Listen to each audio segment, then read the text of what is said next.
Hello, friends. Welcome to Nirpa's talk show. Today, I have a very special guest, Deveshs Mohan. He is an industry veteran working in various leadership roles for different software company across the globe. He brings around 2 decades of industry experience, primarily working in sales and marketing field and helping their customer in the overall digital transformation journey. Uh, Currently, he is working as a director in Canonical Software, which is an UK-based open source technology software company. And apart from his organizational responsibility, he is also associated with different NGOs to bring positive changes into youngsters through the educations in underprivileged society. I'm very glad that Deveshs Mohan has accepted my invitations and ready to share an experience in some of the topics that we'll be discussing, primarily the leadership initiatives and over the digital transformation that is happening in the world today. Hello, Devesh. Welcome to Nirpa's talk show. Thank you, Nirpa. It's absolutely pleasure to be here with you and having a discussion around various topics which you have chosen to ask from me. So absolutely privileged to be here. Thank you. Devesh, without going further and delay, let me understand a few things from you. Right, you have been playing a leadership role, as I come to know, and primarily in the leadership initiative, one of the key components is the goal setting.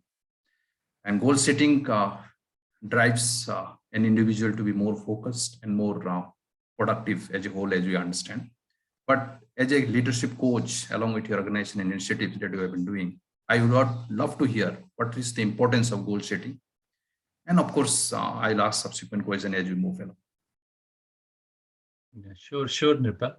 So I think goal setting is something which is very crucial and important in everyone's aspects of life. But as I started my career as more into sales and business development, that was something which was like given that for any salesperson, every year there is a target which needs to be achieved.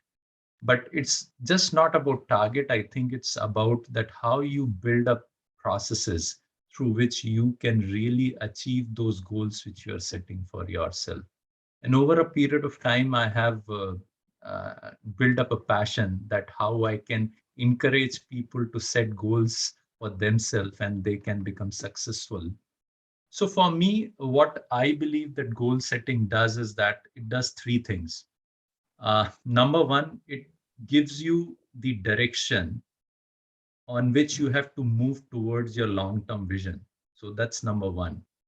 Number two, it gives you focus, it provides you focus to acquire knowledge for that particular thing where you want to reach. Because one, you got the direction. Second, you need to get that focus that where I need to really invest my time, learn more so that I can reach to that goal.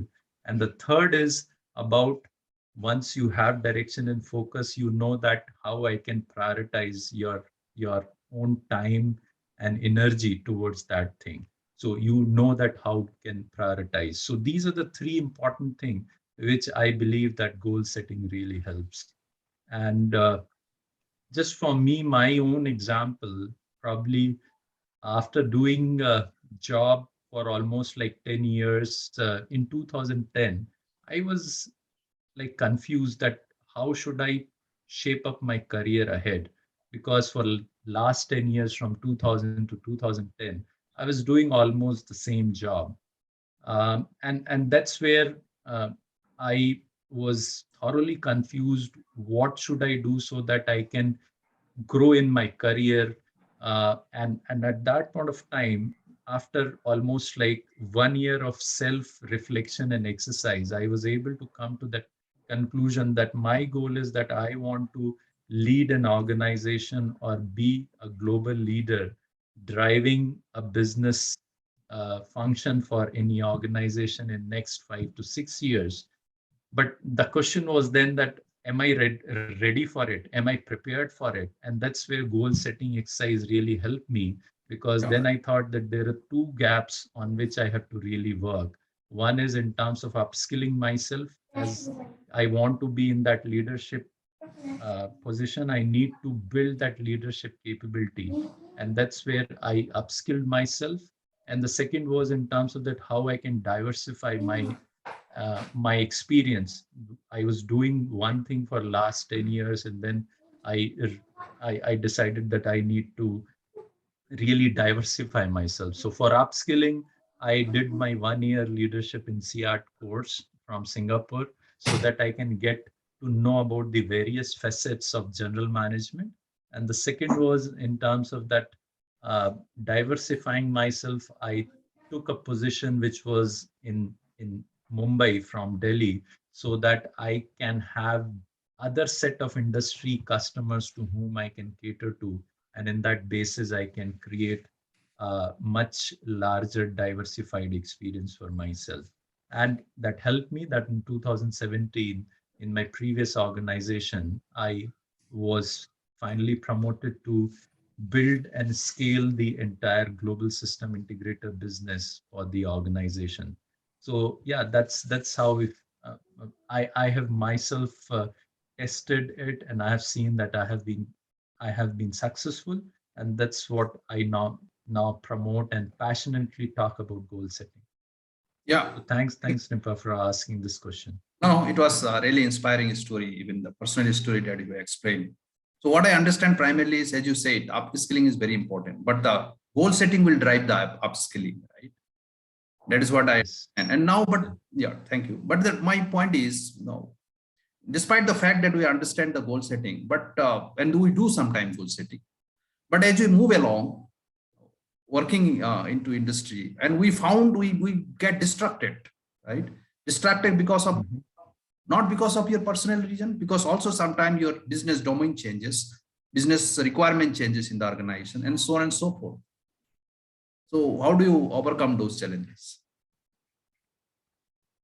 Yeah, so I think there are two parts to it. One is uh, we need to understand that change is the only constant which is there, and it's an old age quote, right? That you have to embrace change. If you will not embrace change, you will always have that challenge. So I normally talk that uh, as as as an individual, you need to really look upon that what are those things on which you can really invest your time and energy, and you have to take out some time from your daily schedule, right, to make sure that you are continuously working on yourself, because that's so important. Irrespective of whatever your normal work hour is, if you can invest say 1 hour on yourself in upgrading your skills, learning new technology, that's going to really help you. And I come from an industry which constantly changes. I come from IT industry as you, Nirpa, and I think both of us would have witnessed that in last 2 decades how technology has changed drastically. So it becomes very important for all of us that we invest that time in upskilling, and that would really help you to progress in your career. That would always help you to grow in your professional career. Yeah, noted. Means, fix the time for at least 1 2 hours for our personal investment. I think that is the key takeaways from this discussion, and I hope our audience will take this message positively. Let's move to the next question, Devesh. Primarily, I know that you have been involving since last 2 decades, primarily into digital transformations, helping the customer for their business growth in terms of sustainability and, of course, overall long-term strategy, right? And digital transformation is, of course, we understand the benefit of it, but I would love to hear from you. What is the key benefits any customers, that includes enterprise or small scale customers, get the benefit out of these digital transformations? And then post that we can talk about some of the challenges while implementing those digital transformations. So Nirpa, this is an era of instant gratification. right now, whatever you see and observe things which are around you, you will see that you want everything at a click of the button, right? You want to see movie of your choice by just going on to Netflix at any given point of time without waiting to go to movie hall or buying ticket. You just want to see at the click of the button, right? And that's what basically has driven to this thought process of digital transformation, which is all about from the organization point of view that how they can make the availability of their services or products on the click of the button.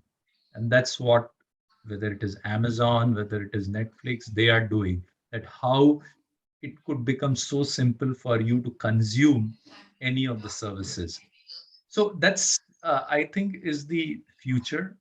You can't get away with it. That's how the behavioral change of individuals have happened, where in the past we had that energy to wait for few hours or few days to get something. Now it's all about that immediately I need those things.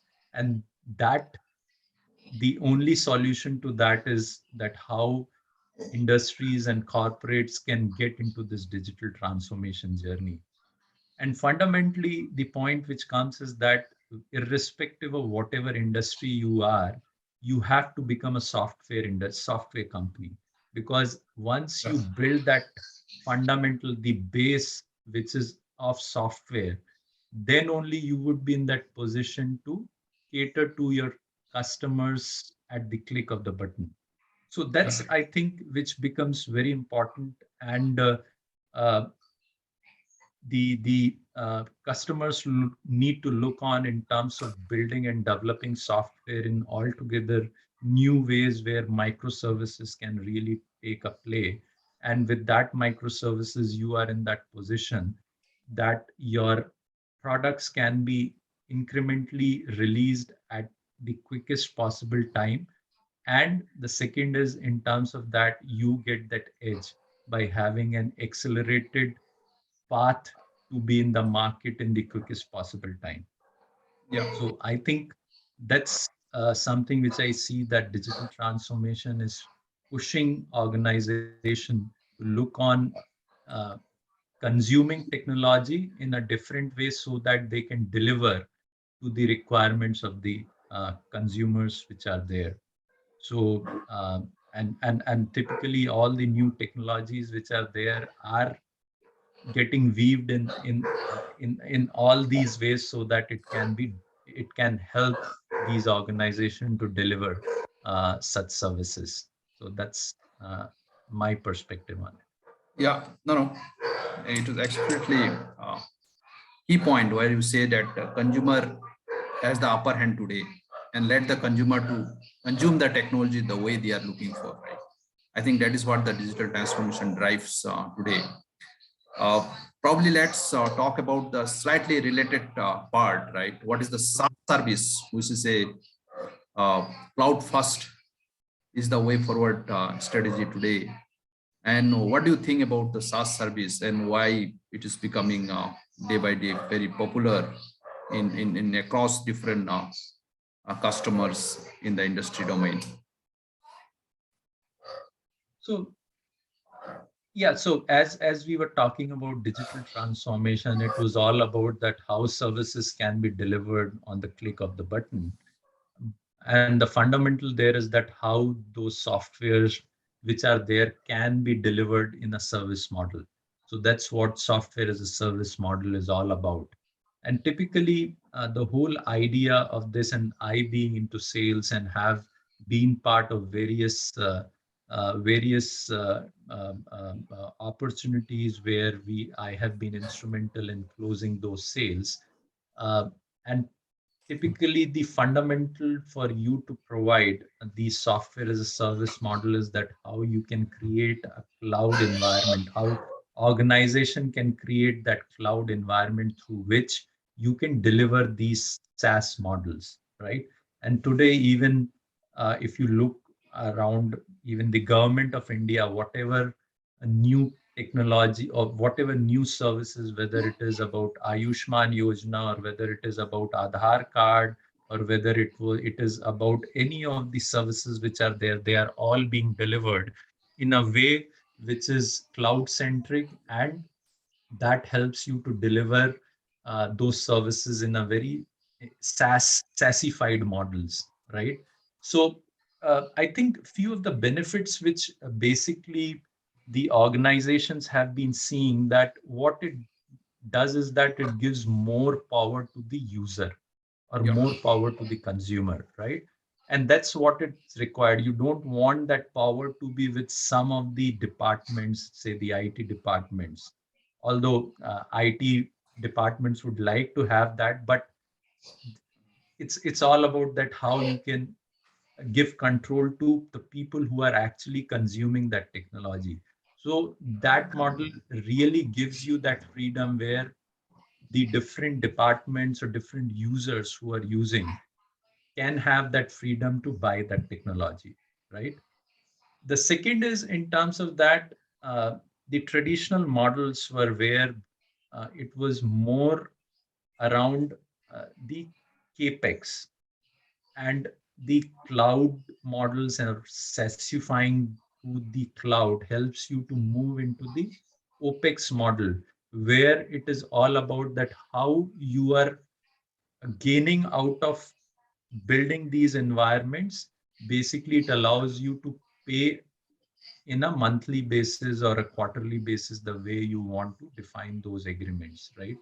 So that gives a lot of flexibility for any of the, say, the SMEs or the medium enterprises which are there, where they don't need to invest a huge amount of capital expenditure at the start.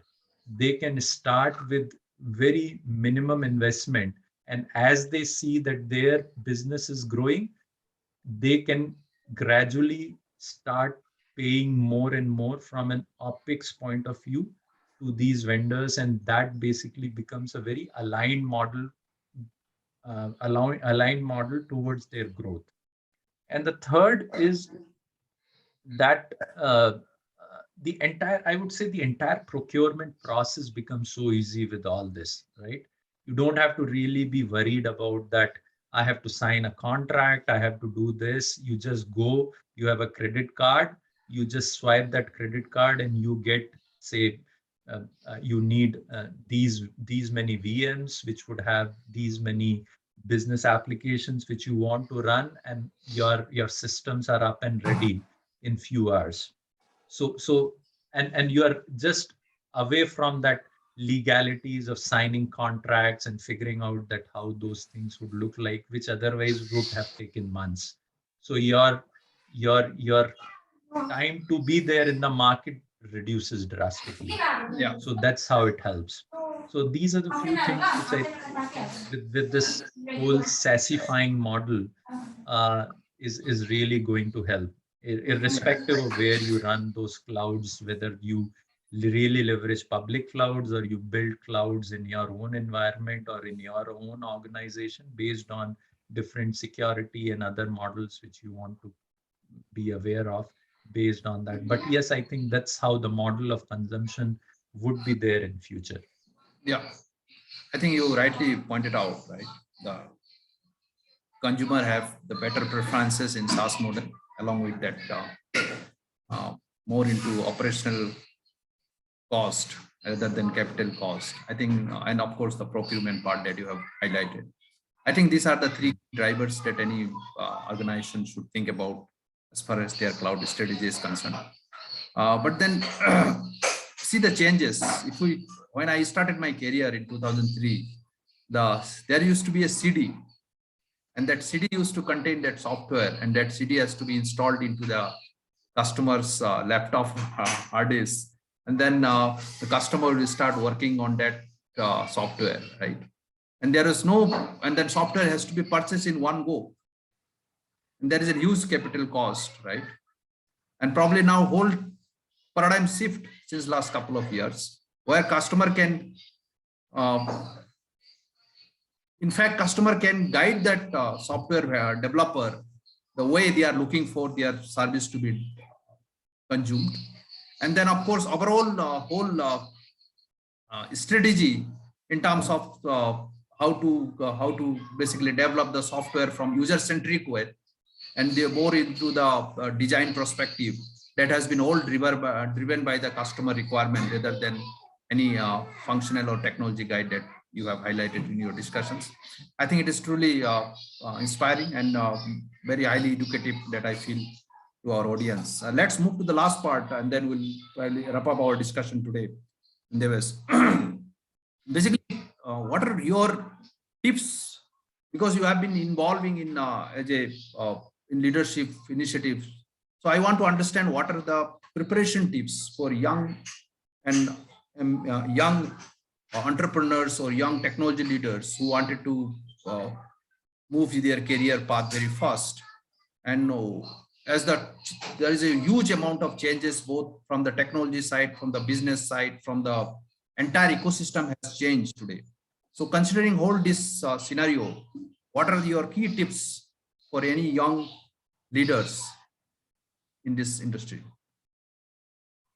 Yeah, that very, very pertinent question, because we in India specifically are having so much opportunity in the IT industry, and every year there are like thousands of uh, newcomers which join this industry, and overall there are like millions of IT professionals which are there.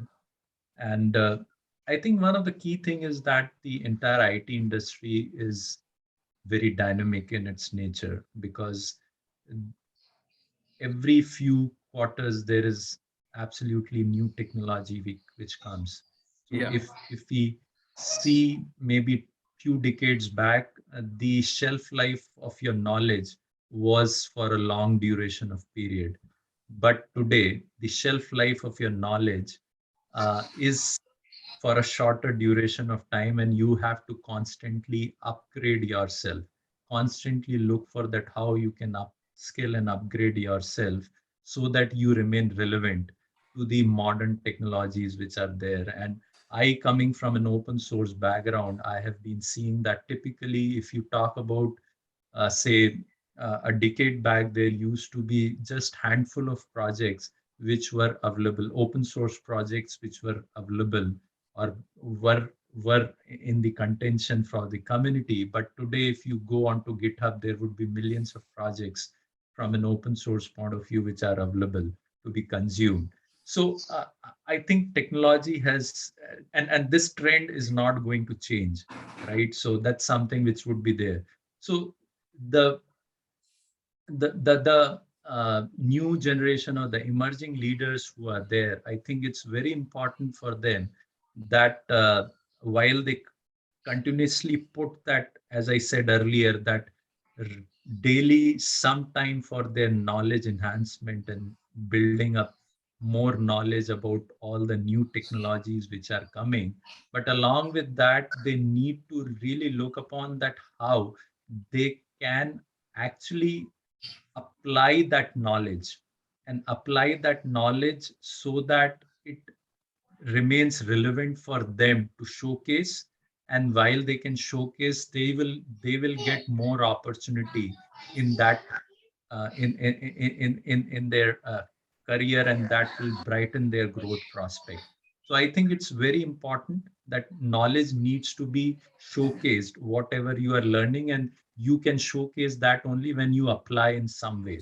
And that's you have to figure out, and that's where possibly your attitude would come, and that attitude would play that part, that how you can really uh, apply those knowledge, right? So and as I said, that make sure that you continue to set your goals, because if you will set your goals that where you want to see after next few years, what happens that it moves you from the state of compulsiveness to state of consciousness.